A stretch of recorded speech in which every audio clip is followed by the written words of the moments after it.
संविधान खतरे में, इस पे आपका क्या कहना है? देखिए, संविधान खतरे में है, ये वही लोग बोलते हैं जिसने कभी संविधान पढ़ा नहीं है। कांग्रेस वालों की अगर 72 पीढ़ियां भी जमा हो जाएगी ना, तो भी राम मंदिर नहीं तोड़ पाएंगे। तो नॉर्थ दिल्ली से कन्हैया कुमार को टिकट दिया है। ये वही लोग थे जिन्होंने भारत तेरे टुकड़े होंगे ये नारे लगाए थे जेएनयू में। नमस्कार, आप देख रहे हैं डीडी भारत। आज हमारे साथ मीरा भाईंदर जिला कार्यालय से युवा जिला सचिव दीपेश जी हमारे साथ हैं, जो कि कुछ उनसे सवाल करना है। दीपेश जी, आपको क्या लग रहा है कि बीजेपी जो है इस बार उनका परफॉर्मेंस किस तरीके का होगा? बिल्कुल, जैसे मोदी जी का जो लक्ष्य है 400 पार का, अवश्य इस बार बीजेपी पूर्ण करेगी। 400 पार के लिए क्या तैयारियां हैं, कुछ बता सकते हैं आप?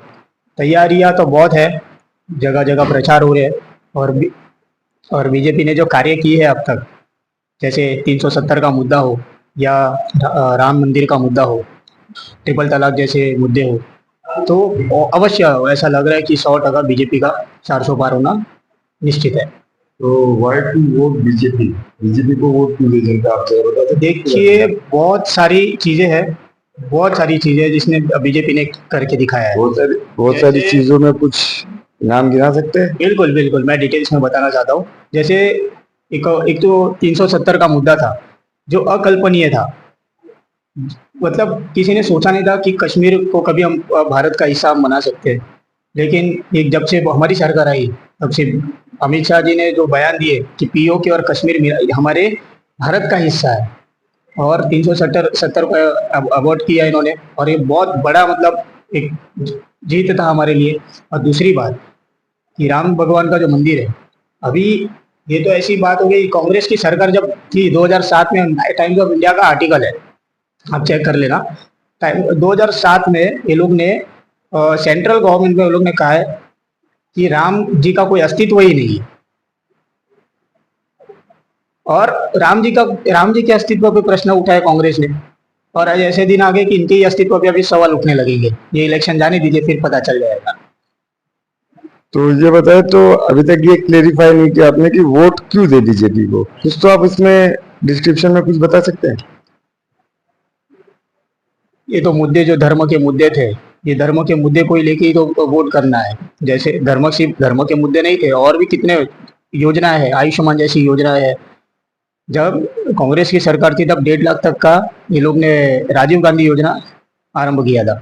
अब बीजेपी सरकार में उसी योजना को 5 लाख तक का कर दिया गया है। तो ये भी है। अगर ग्लोबल रिलेशंस को मेंटेन करना है तो बीजेपी गवर्नमेंट ही कर सकती है। और संविधान खतरे में, इस पे आपका क्या कहना है? देखिए, संविधान खतरे में है, ये वही लोग बोलते हैं जिसने कभी संविधान पढ़ा नहीं है।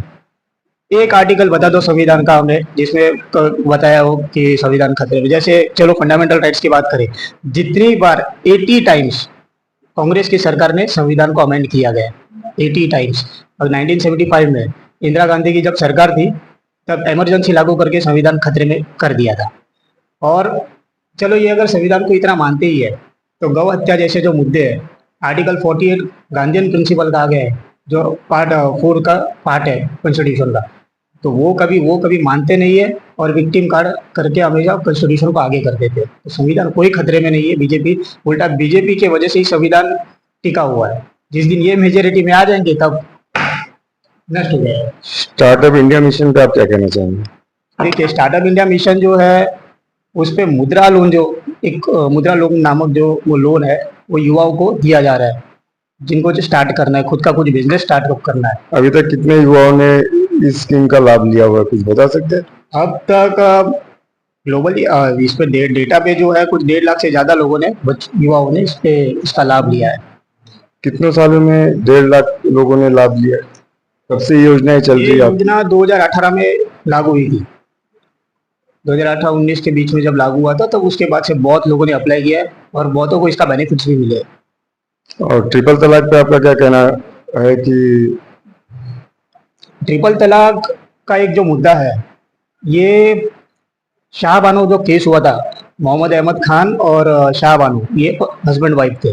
अब मोहम्मद अहमद खान ने जो है दूसरी शादी की, और इनको 3 बार तलाक तलाक बोल के ट्रिपल तलाक दे दिया।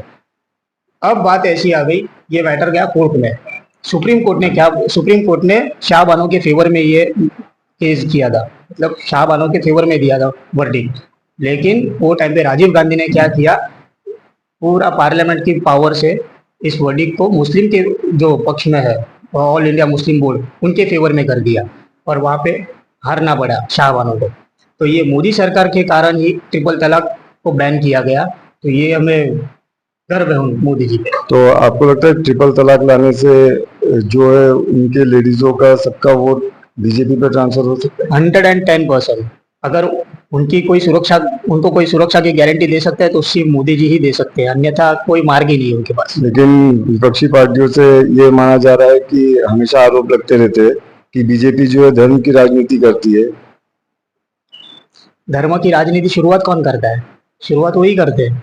लेकिन उन्होंने तो आरोप लगाया कि धर्म की राजनीति बीजेपी करती है। जब जब बीजेपी आती है सरकार में तब तब सिर्फ एक ही होता है कि धर्म की राजनीति करके अपना वोट बैंक बना जाए। इस पे क्या कहना है आपका? देखिए, एक भगवत गीता का एक श्लोक है कि यथो कृष्णोस्ततो धर्म और यथो धर्मोस्ततो जया।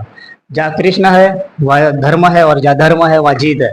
तो अगर धर्म की राजनीति है तो गर्व से धर्म की राजनीति कर रहे हैं, कोई प्रॉब्लम नहीं। और अभी जो ये बोला जा रहा है कि कांग्रेस आने का राम मंदिर तोड़ने के लिए जो बयानबाजी आजकल चल रही है, इस पे आप क्या कहेंगे?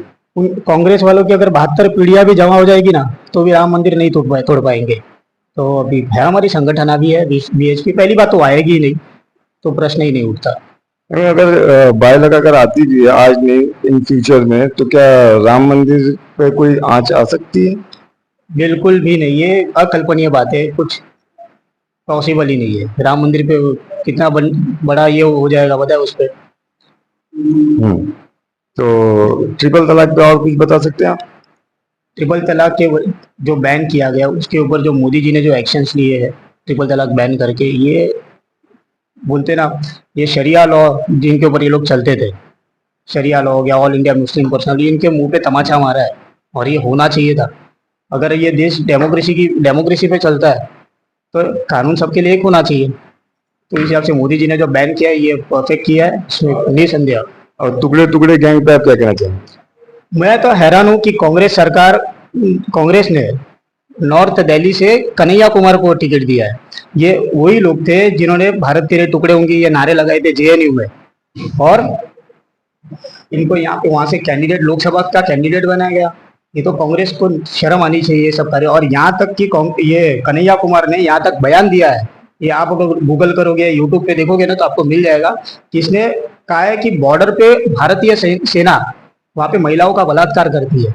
तो ऐसे लोगों को टिकट देना ये अपने आप में शर्म की बात होनी चाहिए। तो इनके ऊपर ऑब्जेक्शन और सामाजिक संस्थाओं ने क्यों नहीं किया आज तक? जब ऐसी बात थी तो आज तक सामाजिक संस्था और जो हमारी सरकार है, जो करंट सरकार है, उसने अभी तक एक्शन इसको नहीं लिया। लेना चाहिए था।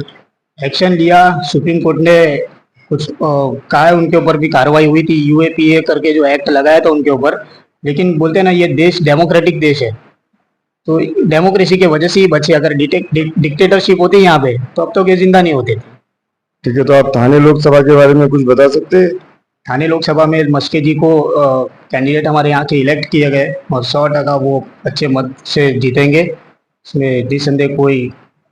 जो पब्लिक के बीच में कंफ्यूजिंग है, जो कंफ्यूज है पब्लिक कि सिंबल जो है बीजेपी का कमल का और धनुष बाण का, तो इसमें मतलब कंफ्यूज नहीं होगी पब्लिक? नहीं, कंफ्यूजन नहीं होना है। हाँ, शिवसेना के 2 गुट है, राष्ट्रवादी के 2 गुट है, लेकिन गठबंधन होने के कारण अगर आप धनुष्यबाण पे वोट दोगे, धनुष्यबाण का बटन दबाओगे, ऑटोमेटिक बीजेपी को हो जाएगा गठबंधन के कारण। तो कोई संदेह नहीं रखना है, ये संदेह। तो मस्के जी की आप सबके हिसाब से क्या रिपोर्ट है? क्या मस्के जी भारी मतों से जीतने वाले हैं और पुनः एक बार मोदी सरकार आएगी, 400 पार होने वाला है। तो 400 पार होने के बाद क्या आध कश्मीर भारत का हो जाएगा? कश्मीर के हम तो पीओके भी ले लेंगे। बीजेपी की सरकार आई, अमित शाह ने तो बयान दे दिया है कि कश्मीर तो ठीक है, कश्मीर तो हो चुका है, अब पीओके की बारी है। तो क्या पॉसिबल है ये चीज हो जाएगी? अभी बीजेपी सरकार में इम्पॉसिबल चीजें तो पॉसिबल करके दिखाई है। तो मोदी जी प्रधानमंत्री कब तक रहेंगे, इसके बारे में कुछ अनुमान है आपको? अमित शाह जी का बयान सुना था हमने कि जहाँ तक बीजेपी कॉन्स्टिट्यूशन की बात है तो 75 ईयर्स की एज में एक पर्टिकुलर पर्सन को रिटायर किया जाता है। लेकिन अमित शाह जी ने साफ साफ कह दिया ऐसा नहीं होगा, तो हम पुनः उनको प्रधानमंत्री के रूप में देखेंगे और 5 साल का जो टर्म है वो 100% हो। तो अगर ये कानून बना हुआ था कि सिर्फ ऐसी बनाया गया था कि 75 के बाद जो है चुनाव मतलब प्रधानमंत्री पोस्ट के लिए आप रिटायरमेंट हो जाते हैं इसके लिए, ये तो ये देख के कि सरकार वापस आने वाली है, इसके लिए मोदी जी को किया गया है कि 5 साल के लिए बदलाव उसमें किए गए उस कानून में? देखिए, ये प्रश्न आप उन्हीं से करें तो ठीक रहेगा। अमित शाह जी की बात। अमित शाह जी से बात बराबर है, लेकिन जो 75 है खुद रूल बना के खुद उसमें चेंजेस करना, तो रूल्स मतलब ठीक है ना, अगर देश हित में किया गया कोई भी कार्य, कभी कोई ये प्रॉब्लम नहीं होती उसमें। जो विपक्षी आपके जो आरोप लगा रहे कि 75 ईयर होने के बाद क्या अमित शाह जी का चांस है? अब ये तो पार्टी डिसाइड करेगी। और योगी जी का? वो तो हम चाहते हैं वो बने, लेकिन और भी पार्टी डिसाइड करेगी। तो आप पार्टी के प्रेसिडेंट से एक बार एक इंटरव्यू ले लीजिएगा उनका।